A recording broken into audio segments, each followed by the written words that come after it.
Welcome back. Now, one question that we often get from many individuals is how do I go about selecting a stockbroker? We'll try to address this question in this video. Broadly, you can divide brokers into two categories. One is a full service broker and the other is a discount broker. Now, a full service broker provides a range of services to their customer apart from executing transactions for their clients. Often full service brokers have a dedicated research desk which provides recommendations to the clients. They may also provide portfolio management, tax planning, retirement planning services, and educational courses for their clients for free or at some extra cost. Discount brokers, on the other hand, do not provide a full range of service to the client. They mostly deal with executing the trade for the clients at much lower cost when compared to a full service broker. They generally also do not provide any investment advice. If you are new to investing, it is better to stay with a full service broker instead of going for a discount broker, as you can get to have a look at a range of investment options and gain knowledge about the markets.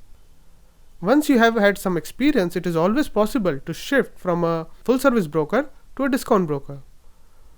It is always important to do your research before selecting your broker.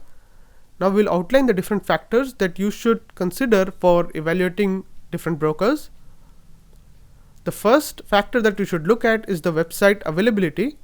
Since you would most probably be trading electronically, it is always a good idea to check the availability of the website during peak trading hours.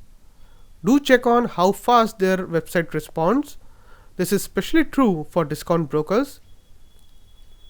The next factor you should look at is alternative trading facilities.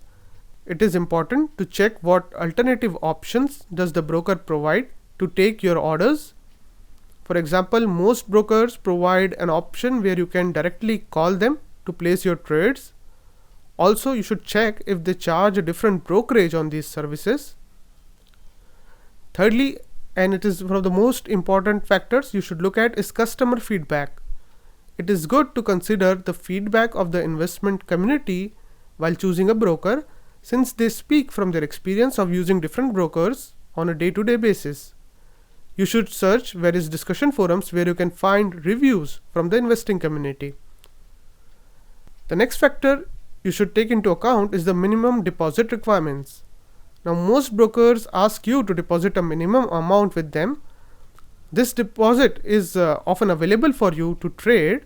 Sometimes you will also find that the deposit amount is negotiable, especially if you are talking to multiple brokers at the same time.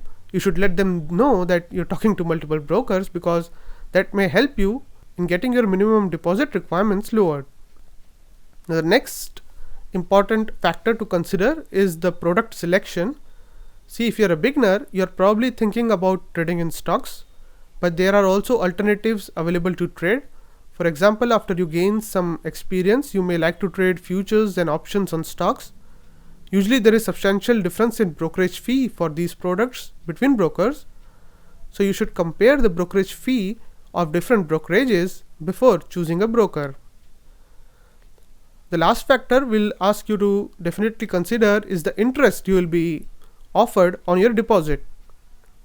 Now, most brokerages offer a rate of interest on the money deposited with them.